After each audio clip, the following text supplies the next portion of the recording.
بسم اللہ الرحمن الرحیم۔ السلام علیکم۔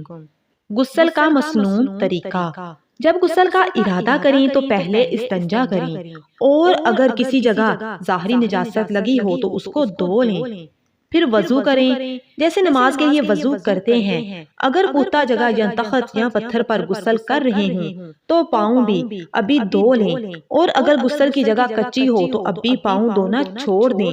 پورا غسل کر کے آخر میں پاؤں دھو لیں۔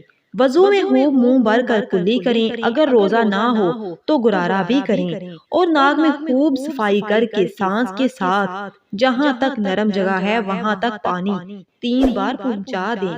وضو کے بعد تھوڑا سا پانی لے کر سارے بدن کو مل لیں۔ اس کے بعد 3 بار سر پر پانی ڈالیں، پھر داہنے کاندھے پر 3 بار پانی اور پھر بائیں کاندھے پر 3 بار پانی ڈالیں، اور ہر جگہ خیال کر کے پانی پہنچا دیں۔ بال برابر جگہ سوکھی رہ جائے گی تو غسل نہ ہوگا۔ مسئلہ: اگر غسل کے بعد معلوم ہو کہ فلاں جگہ سوکھی رہ گئی ہے تو خاص اسی جگہ کو دھو لے، پھر سے پورا غسل دہرانے کی ضرورت نہیں۔ فرائض غسل۔ فرائض غسل 3 ہے۔ خوب حلق تک پانی سے منہ بھر کے 1 بار کلی کرنا۔ نمبر 2، ناک میں سانس کے ساتھ 1 بار پانی چڑھانا جہاں تک نرم جگہ ہے۔ نمبر 3، تمام بدن پر 1 بار پانی بہانا۔ سننے غسل۔ غسل کی 3 سنتیں ہیں۔